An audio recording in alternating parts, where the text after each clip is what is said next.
Bismillahirrahmanirrahim. Assalamu alaikum. I hope you all are fine and staying safe and happy. I am your GK teacher, Ms. Farheen, and I welcome you all to your GK class.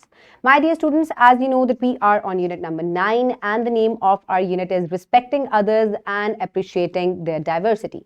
So my dear students, हम एक दूसरे को respect करने के बारे में पढ़ रहे हैं. हम डाइवर्सिटी किस तरीके से लोग जो है वो मुख्तलिफ हैं, तनव्वुर पाया जाता है आपकी सोसाइटी में, हम इसके बारे में भी डिस्कस कर रहे हैं. आज हम डाइवर्सिटी और एक्सेप्टेंस के ऊपर, रिस्पेक्टिंग अदर्स जो है तरीका जो है, इसके ऊपर ही हम एक प्रोजेक्ट करेंगे जो कि बहुत ही एक फन एक्टिविटी है जो कि क्लास में परफॉर्म की जाएगी और सब बच्चे इसको परफॉर्म करके बहुत ही उनको मजा आएगा. So my dear students, let's quickly recap before we move on towards the project. So my dear students, what is the importance of respecting others? दूसरों को रिस्पेक्ट करने की क्या अहमियत है?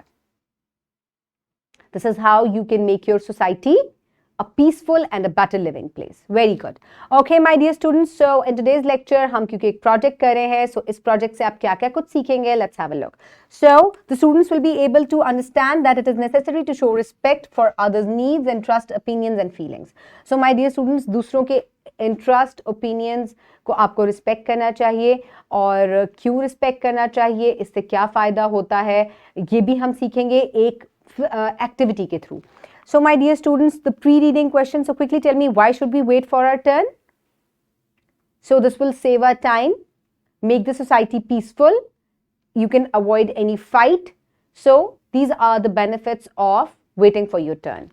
Okay, my dear students, for reading, today we are going to make a project given on page number 72. So quickly pause the video and open the page. I hope everybody has opened the page. So my dear students, मैं आपको पहले explain कर देती हूँ कि आपने ये activity किस तरह करनी है. आप उसके बाद वीडियो को pause करेंगे और ये activity perform करेंगे और फिर हम इसके बाद इसके ऊपर एक छोटी सी discussion करेंगे.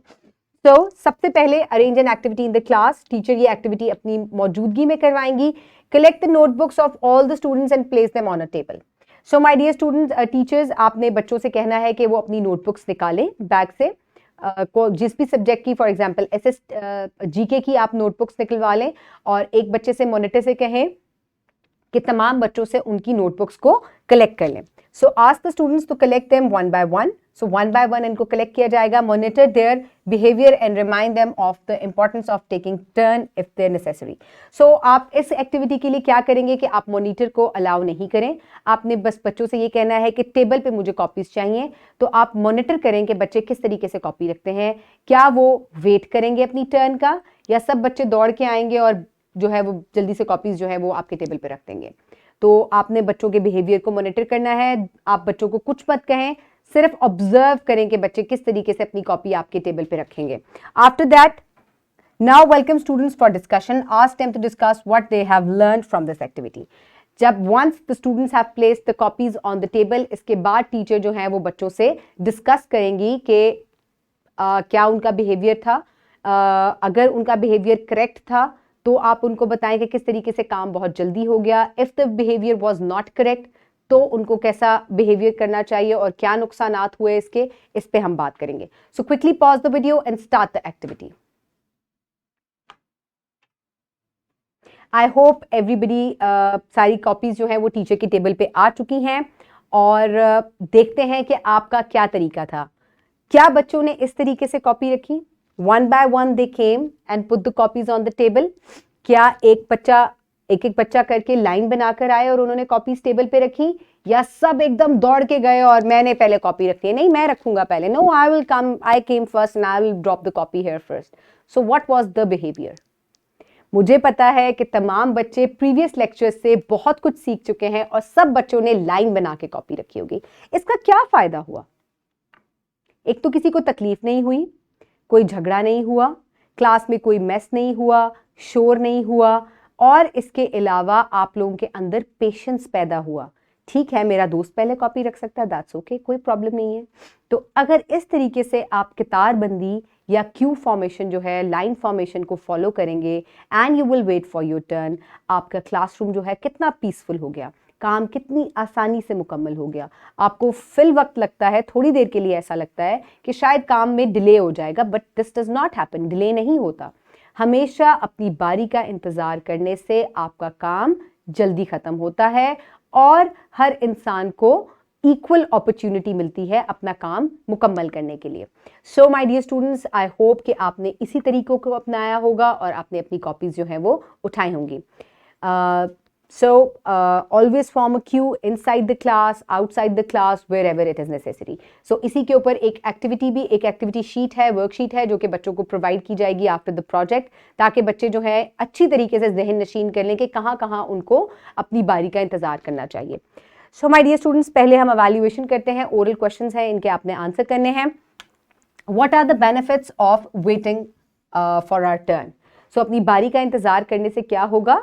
सोसाइटी आपकी पीसफुल होगी, टाइम की बचत होगी, कोई झगड़ा नहीं होगा, and you can perform everything on time with equal opportunity. So in which case we should wait for our turn?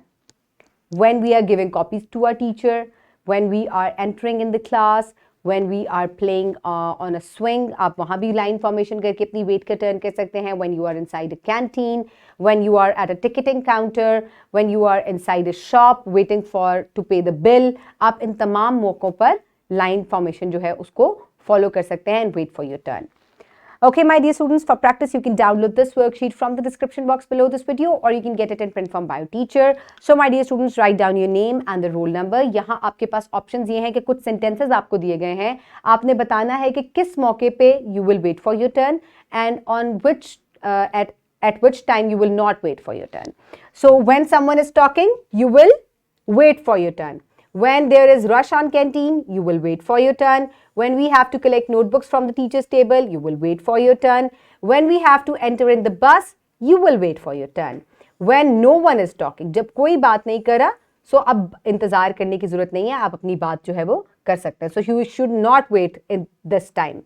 When nobody is on canteen, so you will not wait. You can go straight to the canteen and you can take whatever you want. So जब कोई भी canteen पे नहीं है, तो you should not wait.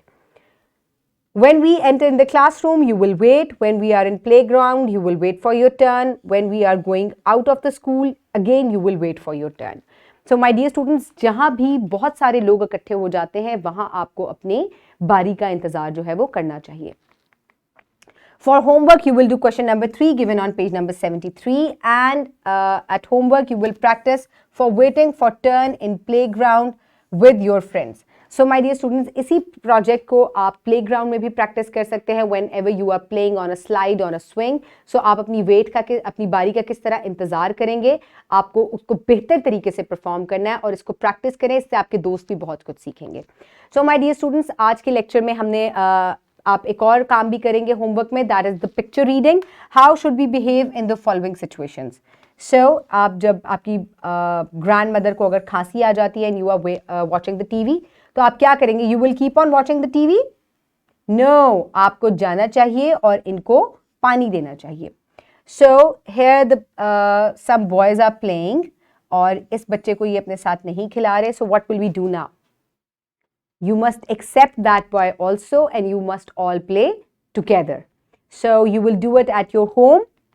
So the wrap up of the lesson is कि हमेशा जो है अपनी बारी का इंतज़ार करें, इससे आपकी सोसाइटी पीसफुल होती है, आप लोगों को रिस्पेक्ट करते हैं. हम बार बार इन चीज़ों को पढ़ रहे हैं कि आपने हर इंसान को रिस्पेक्ट करना है और उसमें सबसे बेहतर तरीका ये है कि आप वेट करें, रुकें, इंतज़ार करें, दूसरों को भी मौका दें. इस तरीके से आपकी सोसाइटी एक बेहतर जगह बनेगी. I hope you have enjoyed the lecture. Keep everybody around you safe. Have a good day. Thank you so much and अल्लाह हाफ़िज़.